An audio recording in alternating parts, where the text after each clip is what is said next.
Olá pessoal, aqui é a psicóloga Lourdes Possato. Eu sou gestalt terapeuta e eu gostaria hoje de falar um pouquinho sobre famílias neuróticas. Todo mundo está dentro de uma família neurótica, né? Todo mundo.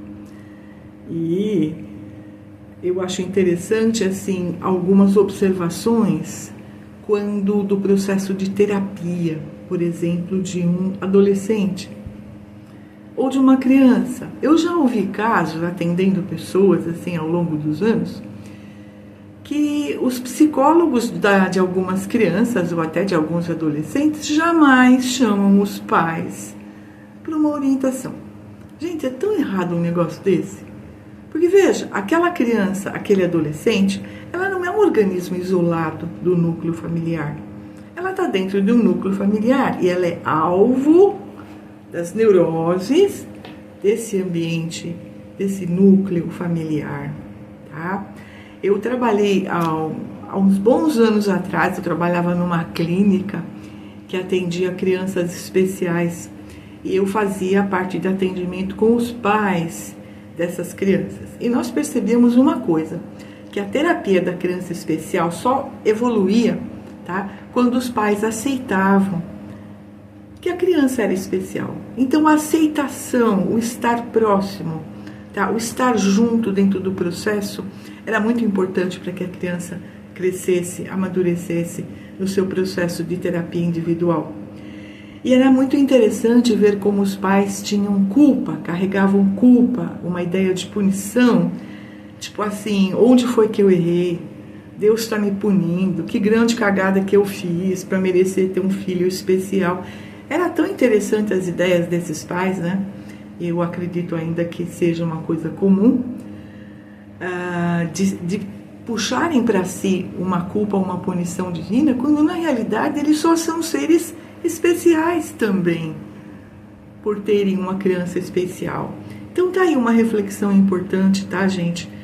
Para que os pais se sintam especiais. E aqui eu acho muito importante essa proposta espiritualista, né? Que diz assim, nada está errado, cada um nasce no local certo, cada um tem os filhos que precisa e vice-versa. Então, dando essa introdução aí, falando da necessidade, tá? Do terapeuta, do psicólogo, trazer a família para a terapia da criança, do adolescente. É importante que os pais sejam orientados, que haja de repente uma sessão em conjunto. Eu adoro trabalhar com famílias, gente. Eu acho fantástico ouvir todo mundo ao mesmo tempo. É muito legal. Então os psicólogos não podem deixar de lado a orientação dos pais, por favor. E aqui uma coisa importante que eu gostaria que os pais refletissem, né? Eu vejo também assim, tenho visto ao longo do tempo, uma fantasia muito besta dos pais, muito imatura, inclusive, de que eu vou delegar ao psicólogo e à escola a saúde mental do meu filho. Gente, pode parar. Tá? O seu filho, ele nasceu no seu núcleo, tá? Nos primeiros anos de vida, a criança é praticamente formatada, como nós dizemos na Gestalt. A criança recebe influências de todos os tipos, comportamentais. A criança absorve muito comportamentos não verbais, tá? E ela vai criando um construto, né, de personalidade. Por que é formatada? Porque não é dela, de fato, tá? Ela vai recebendo isso de fora. E a natureza dela fica lá dentro como se fosse dentro de uma caixa, vai. Com as capas de formatação que a educação vai propiciando. Então, até 7 anos, a criança tem uma personalidade formatada de todos os valores, de todas as posturas, exemplos e tal, que ela recebeu dos pais. Entre os 7 e os 14 anos, a criança passa por uma fase de uma evolução onde aquela parte mais verdadeira dela vai vindo à tona, e aí isso explica a própria rebeldia da adolescência, que nós chamamos de liberdade existencial. Rebeldia existencial. Aparece, tá? A natureza precisa aparecer. E depois dos 14, 16 anos, se esse adolescente não tiver um processo interno, tá, de amadurecimento, até propiciado pelo próprio meio, no sentido de responsabilidade, valores, sabe? Uma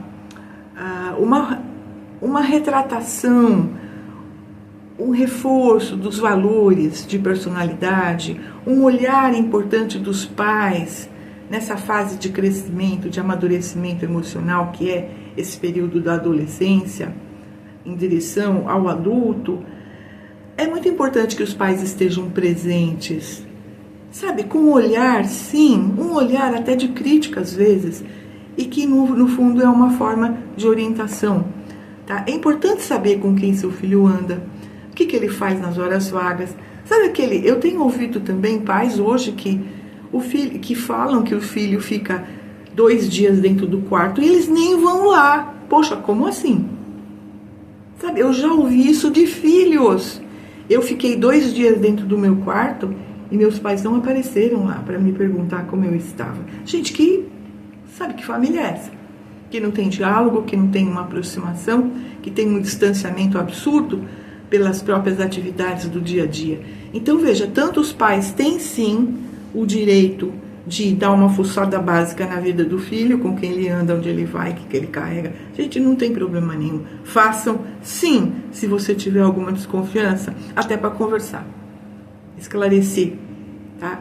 O que precisa ser esclarecido e orientado. Adolescente não gosta de lição de moral. Ele detesta ouvir, porque no meu tempo, sabe? Não, para. Não é isso que o adolescente quer. Mas o adolescente precisa de posturas assertivas, de responsabilidades corretas, sabe? Exemplos pontuais. Então não adianta um pai ou uma mãe que não passam essa visão de amadurecimento para o filho querer que o adolescente seja perfeito. E eu tenho visto, lamentavelmente, pais que delegam para o psicólogo, tipo isso, meu filho é uma coisa horrorosa, conserte, faça favor. É mesmo? Você acha que dá para consertar? E aí eles querem um milagre, assim, do tipo, 1, 2 sessões, resolva tudo, sabe? Como assim que ele continua o mesmo depois de 3 sessões de terapia? Gente, olha que hipocrisia. Por isso que eu acho extremamente importante essa união, tá? Da terapia do adolescente com a família. A família precisa ser responsabilizada, ela precisa estar presente nesse processo de crescimento. Claro que lá pelos 18, 20 anos, a gente tem que perguntar para o paciente, você concorda em fazer uma sessão com a sua família? Às vezes, esse já adulto não quer. Ok, a gente respeita. E às vezes ele concorda. Não, eu quero sim. O relacionamento com a minha mãe é péssimo. Ou com o meu pai é péssimo. E a gente convida esse pai e essa mãe para fazer uma sessão junto, para trabalhar o relacionamento. É muito bacana quando há essa participação da família. Agora, a parte mais terrível é quando não há. Quando a família exige desse filho que ele seja perfeito, maduro, certíssimo, sabe, tipo um robô que não traga problemas para casa, porque quando traz, dentro desse processo individual, né, de evolução do eu verdadeiro, claro que tem conflitos eventuais, claro que tem dificuldades eventuais, trazidas da própria educação, esses pais acham que está errado. Eles não querem saber, eles querem um filho perfeitinho, 100% legal, para eles não terem nenhuma preocupação.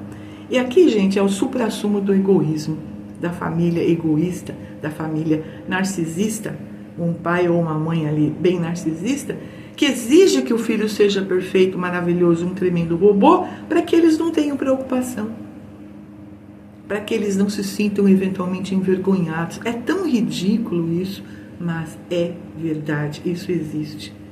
É triste, né? Mas existe. Então aqui eu gostaria de falar realmente dessa neura, né? Da família, que passa, os pais delegam para os filhos sem perceber um monte de neuroses. E quando o filho fica mal, ok, pelo seu próprio desenvolvimento, os pais não querem nem saber, né?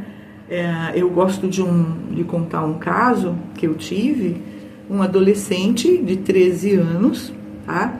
Ele era mais criado pela avó do que pelos pais, porque os pais trabalhavam muito e ficavam muito fora. Esse carinha era filho único e ele estava indo mal na escola, ele estava com muita dificuldade, justamente numa fase importante de desenvolvimento. Ele estava se sentindo absolutamente só, sem a presença importante do pai, e ele entrou num processo meio depressivo. As notas começaram a ficar mal, ele começou a ficar muito isolado. Então a escola passou essa bola para os pais. Os pais passaram a bola para a avó, não lembro se era a avó paterna ou materna, que ficava mais com ele. A avó paterna ou materna, eu não lembro bem, me contatou. E aí eu fiz algumas sessões com esse mocinho. E foi triste de ouvir a queixa. Eu sou um sujeito sozinho, ninguém liga para mim. Mas ao mesmo tempo eu tenho tudo que eu quero. Ele contou, ele tinha 300 camisetas que ele ganhou. Toda semana ele ganhava uma camiseta, ele ganhava um par de tênis, 150 pares de tênis.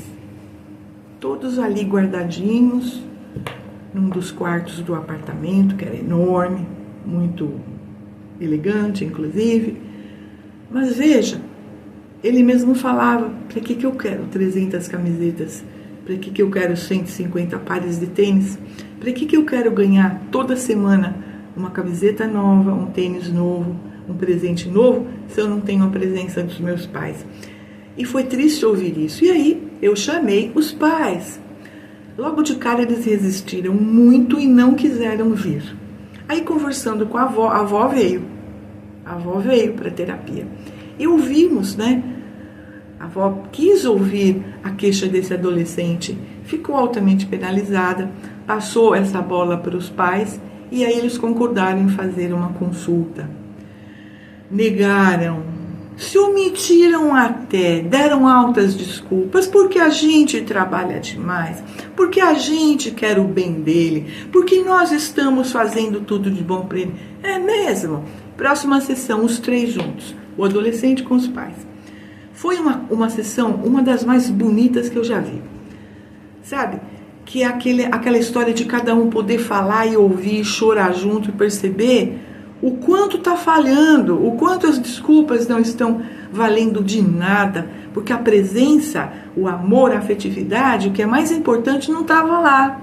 E aí o garoto começou a contar coisas que ele lembrava desde os 6, 7 anos, né?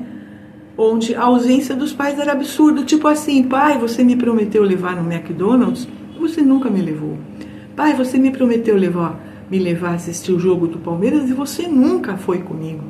E aí o pai foi se enterrando na poltrona, sabe como é? A mãe chorando num canto, o pai no outro, e pedindo muitas desculpas. E o menino só queria o seguinte: me leva para o shopping e a gente vai no McDonald's. Triste de ver, né? E aí fizemos várias sessões, eles acabaram mudando um pouco esse status quo da família distante, mas ao mesmo tempo muito autocobradora. Só foram se preocupar com o filho quando o filho começou a tirar nota baixa, quando ele entrou em depressão, porque a escola levou a queixa, porque eles mesmos não teriam percebido. Então foi bacana. E no final das contas eu acabei entrando em contato com a escola, passei toda essa instrução de como a escola também não deveria ser tão exigente com o aluno que não tinha esse respaldo emocional da família. Então aqui a gente vê hoje esse jogo, né? Um joga para o outro, a família joga para a escola reclama com a família, querendo que a criança seja maravilhosa, perfeita, não dê trabalho. Ela é só humana, ela é um produto desse núcleo familiar. Sabe, eu tenho ouvido coisas assim absurdas, exigências absurdas da escola, querendo uma produção, uma produtividade na realidade do aluno, comparando com os da elite, digamos assim, os mais inteligentes. Espera lá, mas nem todo mundo tem a mesma inteligência. Todo mundo tem certas habilidades que o outro não tem. Então não se pode colocar todo mundo no mesmo balaio. E aqui eu critico também as escolas. Sabe, perdeu-se um pouco da humanidade, do processo de não poder comparar uma criança com a outra. Está errado, gente. Então, pais que estão vendo esse vídeo ou professores, vamos repensar um pouquinho para tentar sermos assim mais humanos e mais responsáveis nesse quesito, né? E eu ouvi outro dia uma história muito triste, que eu também quero trazer aqui, que tem muito a ver com esse tema da família neurótica, que é o seguinte: o casal se separou. Claro, dentro de anos ali de relacionamento ruim, e o pai ficou com o filho, um adolescente, 12 anos. Só que o pai trabalhava demais e aquela história, o adolescente estava ali meio que sozinho. Nós sabemos disso porque ouvimos amigos desse rapaz, desse menino, que nos contou depois, né, do ocorrido. E o que aconteceu? A mãe se afastou completamente, ela estava namorando uma outra pessoa e ela via o filho uma vez por mês e olhe lá, tá? O que aconteceu? Esse garoto foi entrando numa depressão muito grande, ninguém reparava porque ele estava lá sozinho, o pai trabalhava demais. E ele, num determinado dia, ele se fechou dentro do quarto e ele pulou do 17º andar. E aí, ninguém viu, ninguém ouviu, o síndico do prédio viu, bateu na porta do pai. Só que antes, o pai tinha recebido uma ligação de um amigo da escola que disse: fulano tá aí? O pai disse: deve estar, tá no quarto dele. O senhor depois verifica se ele tá bem, porque ele se despediu da gente aqui. E até a gente achou que ele vai mudar de cidade ou de escola, ele tá de mudança? E o pai disse: não, ele só tá no quarto dele. E não foi ver. Horas depois, o síndico foi lá, bateu na porta do apartamento e disse: seu filho está morto. Como assim? Ele deve ter pulado da janela. E aí foram ver. Gente, foi muito triste essa situação. Eu não estou culpando necessariamente ninguém, tá? Mas eu percebo porque eu fui solicitada, tá? Para dar uma certa opinião sobre esse caso todo. Eu sinto o seguinte: houve uma responsabilidade sim por parte da mãe, por parte do pai. Eles literalmente fingiram que o filho não estava lá. Sabe?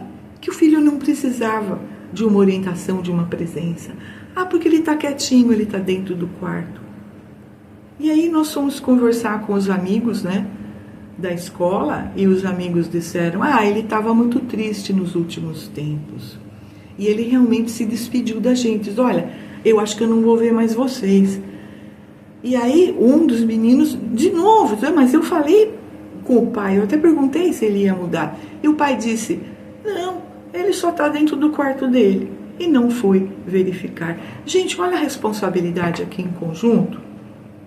Como é importante que você, pai e mãe, observe o que o seu filho está fazendo. Que você, pai e mãe, separados ou não, porque esse não é um problema, tá? Verifiquem a saúde mental desse seu filho. Se for necessário, se perceber que ele não está legal, conversem. É importante a participação, a conversa, a afetividade, o encontro todo dia, uma ligação. Gente, e aí, tudo bem? O que você me conta do seu dia? Sabe, troca, colocar, falar da vida, de como cada um está. Não é só fazer pergunta para o filho, não, é falar de si também. Putz, hoje meu dia foi assim, assim, assim. Isso é troca, isso é participação, isso é uma comunicação afetiva.